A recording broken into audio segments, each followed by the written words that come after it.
Raynon here. Today is yet again another build showcase, and it's Orthos Prime. Today I'm going to show you 3 builds, but first, how do I obtain Orthos and Orthos Prime? Let me show you.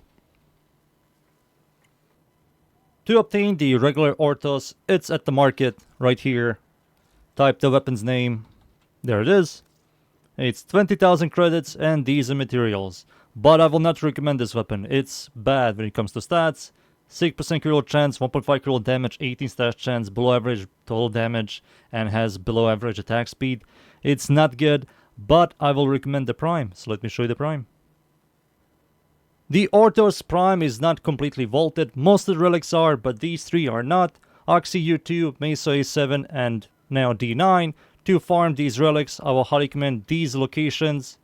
You're going to go for Void, Uko for Neo and Mesa relics, and Lua, Apollo for Oxy relics. And that's how you obtain the Orthos Prime parts for the set. And now for the builds.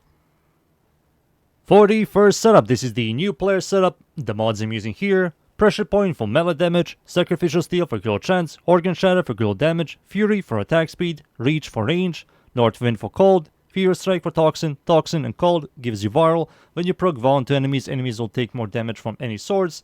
And Gladiator Might for critical chance and critical damage. These mods here are highly recommend new players to use. And now it's time for the Steel Path builds.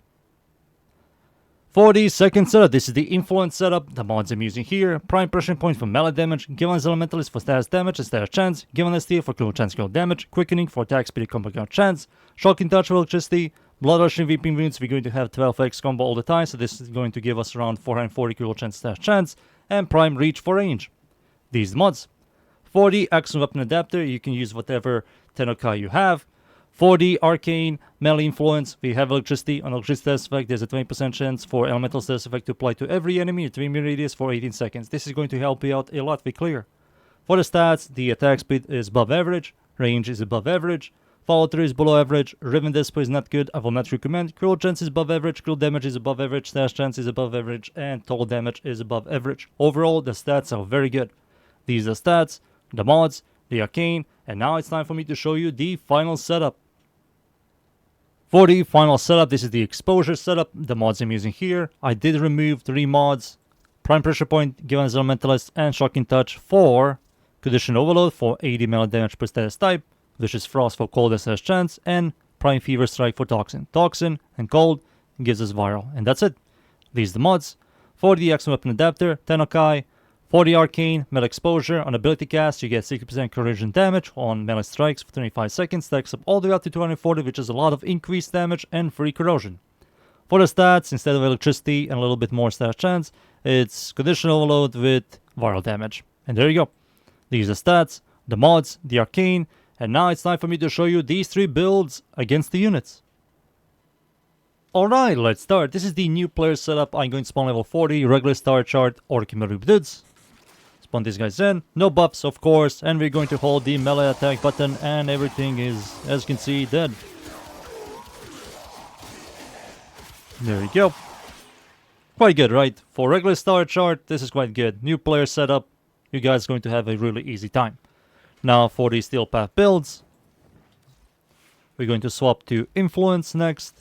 There it is. Spawn level 205, Steel Path, no buffs. We need to get some stacks, get some combo. We're going to spread the electricity into meter radius for clear. There we go. 12. Come on, a little bit more for 12x combo. There we go. Let me spawn these units here again. We have 12x. No buffs. Butchers, Lancers gone. Bombards disappearing. We're proccing so much electricity. Now if I were to add some buffs, let's say Nourish, the most common, Helmet ability, you always have this in game. And as you can see, it's even more powerful. Now for the final setup, the Exposure. There it is.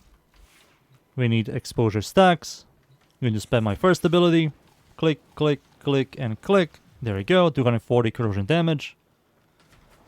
Let's get some combo and stacks real quick. Come on, a little bit more, a little bit more. Dynex. Well, there we go.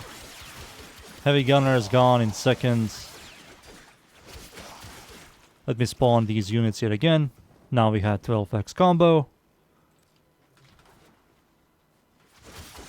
Heavy Gunner dies in seconds. This Heavy Gunner also dies. It's quite powerful. It still is. It's still one of the best primes in this game, surprisingly. Even after so many years, this thing is still very good. It has like really good stats. And there you go.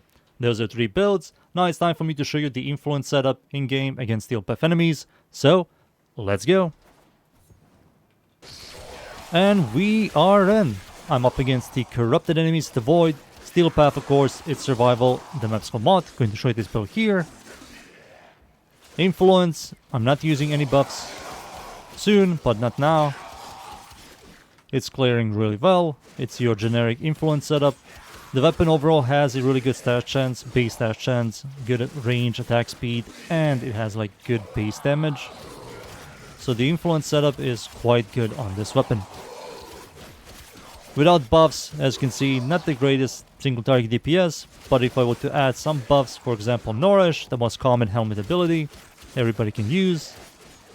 If you don't have Nourish, maybe your teammate does, and your overall damage is going to be much better. As you can see, we are spreading the viral and electricity in a 20 radius. There we go. Goodbye.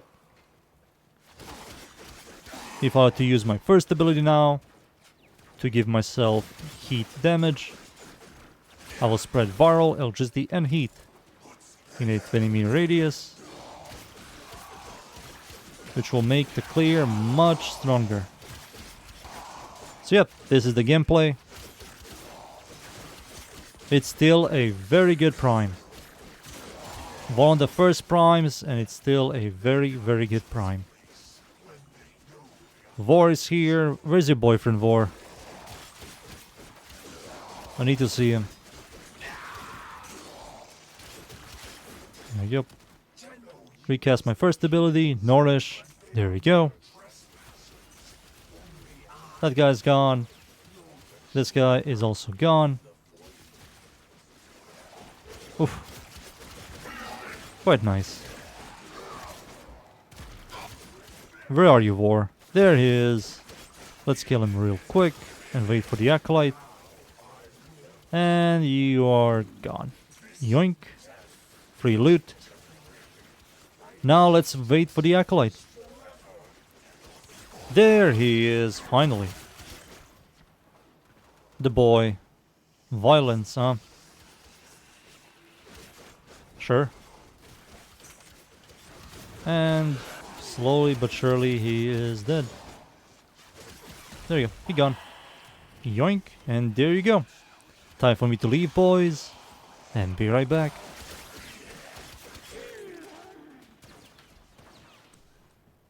And there you go. For a 10 platinum weapon, it's quite good. If you're lazy to farm the part yourself, it's 10 plat. It's filthy cheap and it's a very good overall weapon. And there you go. That's the weapon. Those are the builds. I hope you guys enjoyed the builds. Thank you yet again everybody for watching. Leave a like and sub. And of course, see you all next time. Thank you. Goodbye.